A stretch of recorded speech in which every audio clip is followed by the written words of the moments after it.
यह श्रृंखला आधारित है मानव अधिकारों के हनन की सत्य घटनाओं पर। टेली रूपांतरण करते समय कोशिश की गई है कि व्यक्तियों के नाम, उपनाम इत्यादि गुप्त रहें।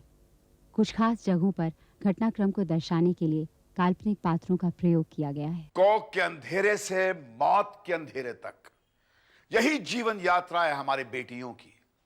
जी हां, आजादी के 55 सालों के बाद भी हम लड़कियों को जीने का अधिकार नहीं दे रहे हैं।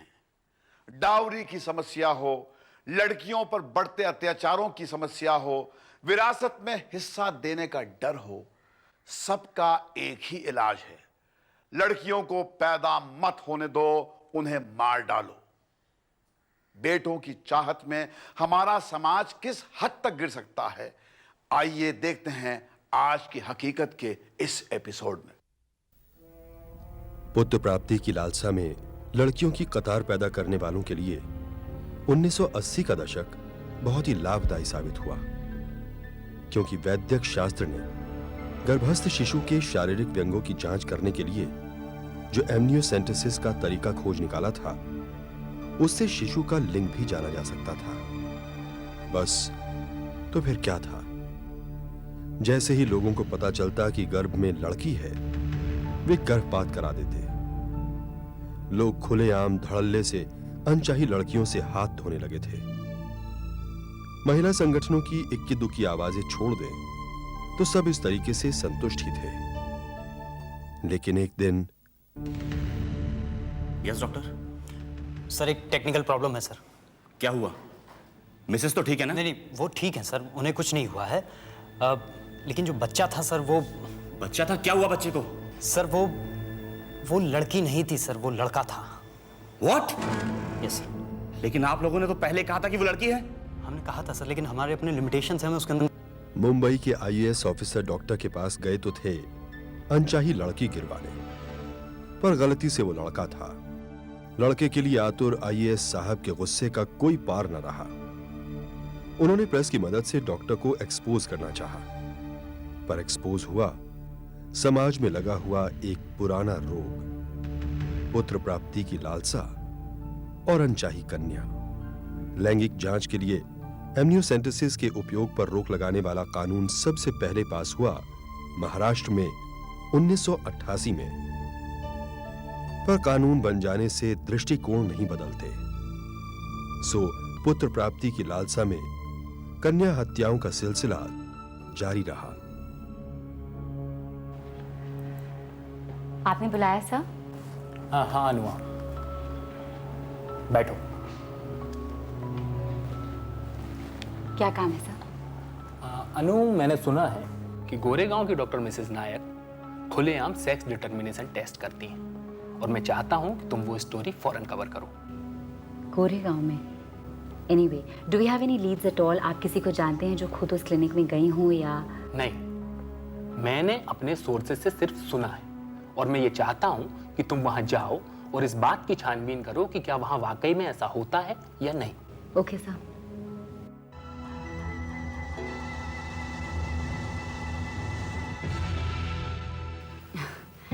डॉक्टर, ये मेरी जेठानी है अंजलि। नमस्ते।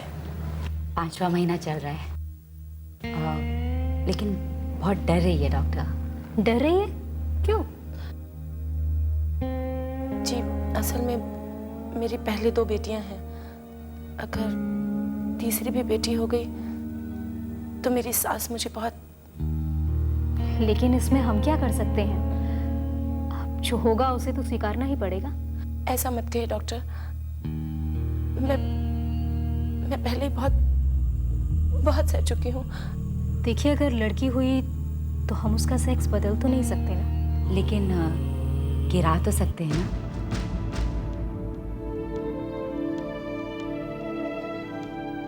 मेरा पूछने का मतलब है डॉक्टर कि अगर लड़की हुई तो बच्चे को गिराने में। हाँ, पर क्या उसके लिए इनके पति तैयार हैं? जी हाँ, वो तैयार हैं, और मैं भी तैयार हूँ। बस आप इतना बता दीजिए कि लड़का है या लड़की। देखिए, ऐसा बताना गैर कानूनी है। जी, वो तो हमें मालूम है, मगर इसके सिवा हम कर क्या सकते हैं? और फिर इसमें खर्चा भी बहुत आएगा। जी कोई बात नहीं, जितना भी आएगा हम दे देंगे। फिर भी पैसे कितने लगेंगे डॉक्टर? करीब 2000 रुपये लगेंगे। डॉक्टर एक्चुअली 5वां महीना है तो घबराने की कोई बात तो नहीं है। आप चिंता मत कीजिए, हमें इसका एक्सपीरियंस है।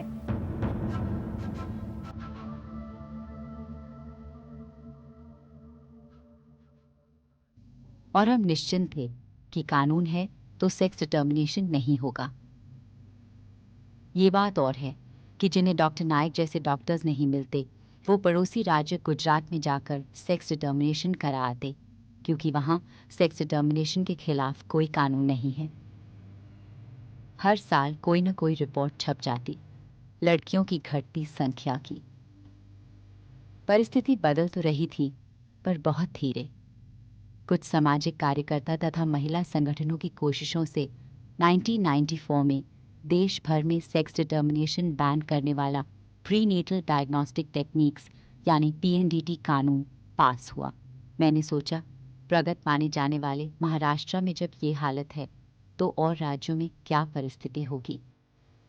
चंडीगढ़, हरियाणा और पंजाब सबसे अमीर राज्य होने के बावजूद यहाँ प्रति 1000 लड़कों के पीछे लड़कियों की संख्या पूरे देश में सबसे कम तो थी ही। ऊपर से 2001 की जनगणना के आंकड़े बताते हैं कि ये लगातार घट रही है। पंजाब के फतेहगढ़ साहिब जिले में लड़कियों की संख्या सबसे कम थी। सोनू पहुंची फतेहगढ़ साहिब, पर यहां की परिस्थिति समझ के बाहर थी। यहां के हॉस्पिटल्स और डायग्नोस्टिक क्लिनिक्स के कॉरिडोर्स में वो घूमी पर कहीं कोई सुराग नहीं मिला। अनु ने छानबीन करने की ठान ली।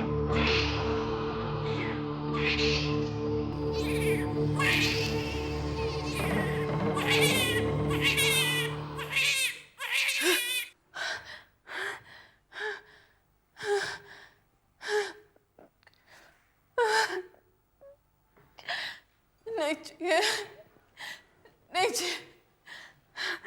सती, क्या हुआ? कोई बुरा सपना देखा?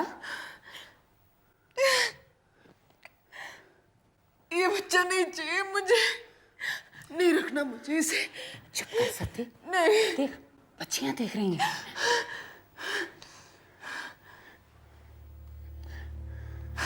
बड़ी बेटी गुड्डी के बाद सतिंदर की यह चौथी प्रेगनेंसी थी, पर वो खुश नहीं थी क्योंकि वो जानती थी प्रेगनेंसी के साथ ही एक दुष्चक्र शुरू हो जाएगा। गर्भलिंग की जांच और लड़की हुई तो एबॉर्शन। सतिंदर इस चक्र से छूटना चाहती थी, पर उसे मालूम था कि जब तक वो लड़का नहीं जनती उसे छुट्टी नहीं मिलने वाली थी। कुड़ी है, गिरा दे। पहले 2 कुड़ियां गिरा चुकी हूं, अब और नहीं। डाइन नहीं हूं मैं। एक कुड़ी है ना, अब लड़का चाहिए। पंचायत का इलेक्शन लड़ना है इस बार। 2 से ज्यादा बच्चे वाले को लड़ने नहीं देते, और अगर 2 ही बच्चे होने हैं ना तो अब लड़का चाहिए। बच्चियों को मारकर नेतागिरी करेंगे ये। चुप कर, तू एक के बाद एक कुड़ी जनती रहेगी, उसके लिए दहेज के तेरे मैके वाले देंगे? क्यों? लड़की जने तू और दहेज दे मेरे मापियों। पहले क्या कम खसोटा है उनको? मुझसे बहस मत कर। अगर कुड़ी नहीं गिरानी है ना तो गुड्डी को लेके अपने मैके चले जा। मैं दूजी। हाँ बोल, बोल। रुक क्यों गया? बोल कि तू दूसरी जनानी ले आएगा जो तुझे लड़का जन के देगी। जैसे जनानी जनानी ना हो गई, लड़का जनने की मशीन हो गई। चुप कर और सुन, अगर इस घर में रहना ना तो मेरी सुननी पड़ेगी। तेजी भाभी समझा दे इनू, ये इस घर च रहना था। सती, नहीं।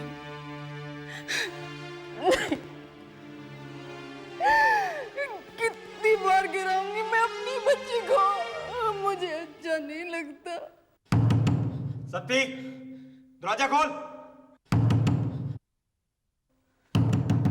तू दरवाजा खोल दिया है, तोड़ दूंगा। सत्ती, गुड्डी, गुड्डी। हाँ पापा। क्या कर रहा है तू? Mummy, mummy, mummy.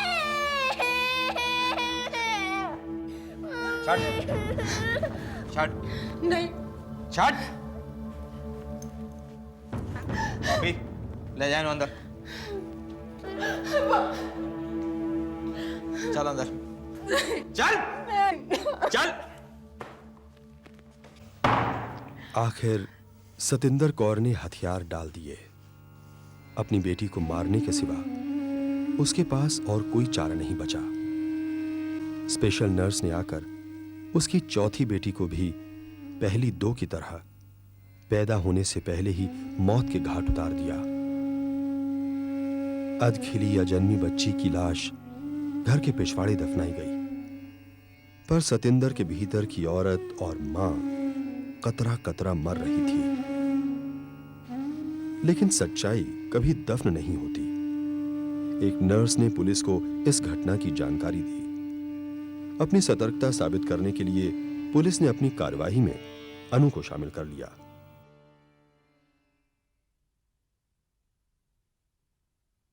यहाँ कुछ नहीं है जी। यहाँ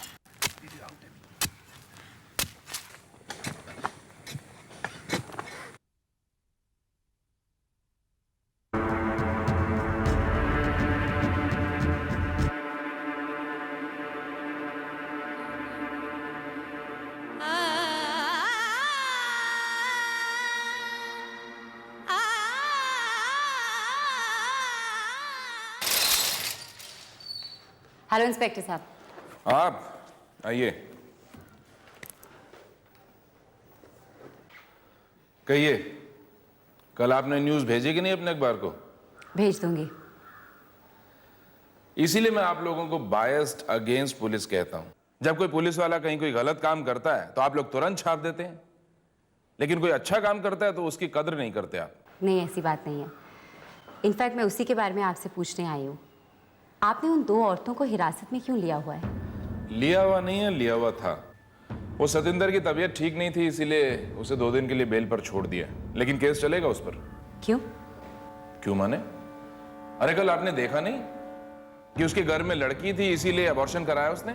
इसका मतलब आप भी पूरी तरह से यही मानते हैं कि गर्भस्थ लड़की के अबॉर्शन के लिए सिर्फ उस औरत को ही दोषी मानेंगे? 312 आईपीसी कहता है कि अगर अबॉर्शन लड़की की मर्जी से हो तो वो दोषी है। आपको ये क्यों नहीं दिखता कि पारिवारिक दबाव की वजह से उसने ऐसा किया होगा? और अगर मैं आपसे ये पूछती हूँ कि पीएनडीटी एक्ट आपने लागू क्यों नहीं की? उससे क्या फर्क पड़ता है? फर्क पड़ता है। पीएनडीटी एक्ट के तहत उस डॉक्टर और सोनोग्राफी क्लिनिक दोनों के लाइसेंसेस कैंसिल हो सकते हैं। इसमें उन लोगों का क्या दोष है? उन्होंने तो सिर्फ यही बताया होगा कि लड़का है या लड़की। वो औरत मां है, वो कैसे राजी होगी अपनी लड़की को मारने के लिए? मैं दावे के साथ कह सकती हूँ कि उसे मजबूर किया होगा उसके परिवार ने, हमारे समाज ने। बात की गहराई तक पहुंचे बिना ही आपने सिर्फ इन दो औरतों को गिरफ्तार किया। उस डॉक्टर, रेडियोलॉजिस्ट से बात किए बगैर, उसके पति परिवार वालों से पूछताछ किए बिना आपने सिर्फ इन दो औरतों को अंदर किया। और फिर आप कहते हैं कि हम आपके बारे में लिखते क्यों नहीं? क्या लिखें? यही कि आखिर पीड़ित को ही प्रताड़ित करने के लिए कानून इस्तेमाल करते हैं आप लोग? यही कि विक्टिम को ही विक्टिमाइज करते हैं आप? यही लिखे हम?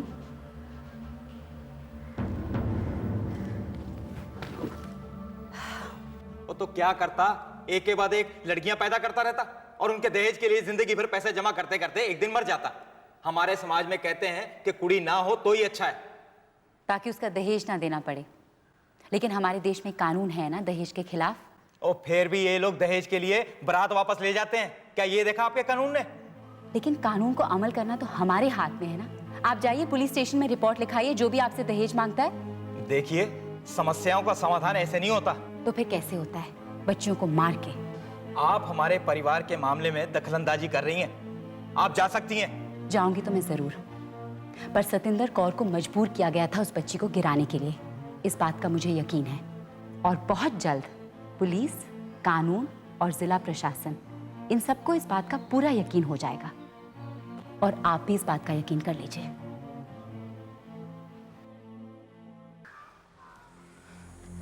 अनु जी, एक मिनट। कहा? आपसे हाथ जोड़कर एक बेनती है। कहो।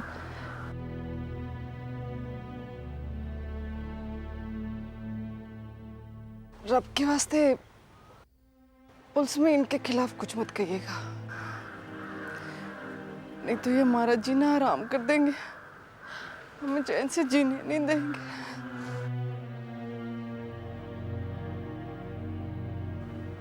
अभी भी कहाँ जी रही हो तुम सतेंद्र?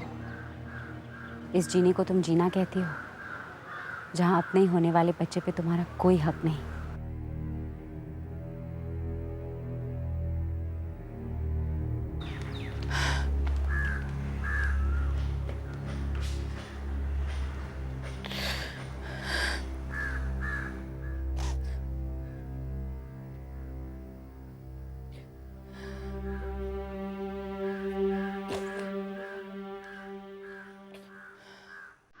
अनु ने बेशक पुलिस को सच्चाई बता दी, पर उसका कोई असर नहीं हुआ।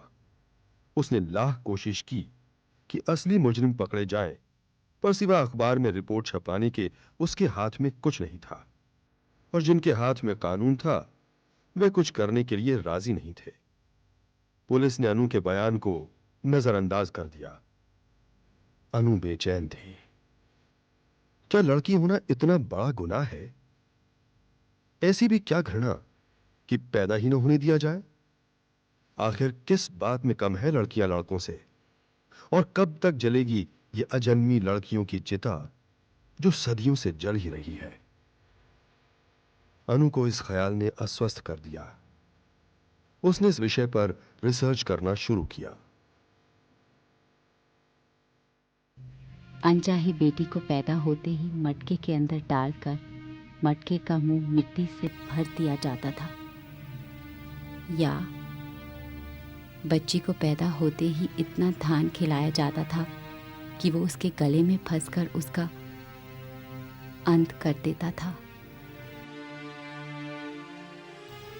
या फिर दूध पीती यानी दूध और पानी से भरे टब में उसे छोड़ दिया जाता था। नवजात शिशु पल भर में दम तोड़ देती थी। माँ का दूध तो अमृत होता है, पर बेटी के लिए ये जहर बन जाता था। इस विष को माँ की छाती पर मलकर बेटी को दूध पिलाया जाता था। बेटी पैदा होने पर उसे मारना बड़ा कष्टदायी होता था। ऐसे लोगों की मदद के लिए साइंस अपने आधुनिक टेक्निक्स लेकर हाजिर हुआ। एमनियोसेंटेसिस के जरिए तीसरे महीने के बाद पता चल जाता था गर्भ में लड़की है या लड़का। बस फिर तो बेटी को मारने के लिए पैदा होने की भी ज़रूरत नहीं थी। एमनियोसेंटेसिस से भी भरोसेमंद तरीका था अल्ट्रासाउंड सोनोग्राफी। सोनोग्राफी में पता चल जाता लड़की है, फिर माता पिता तुरंत उसे गिरा देते थे।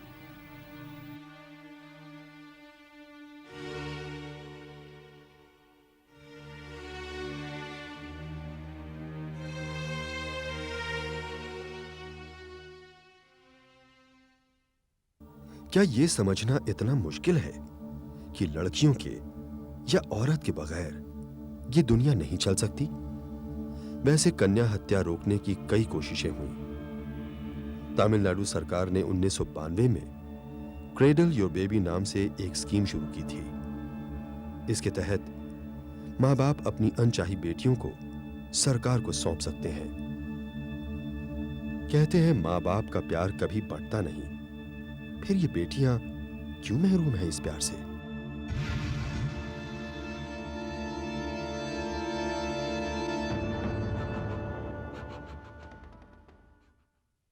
जिन हाथों से देवी मां के चरणों में फूल चढ़ाते हैं, उन्हीं हाथों से नन्ही कलियों को कुचल देते हैं। कितना ढोंगी है हमारा समाज।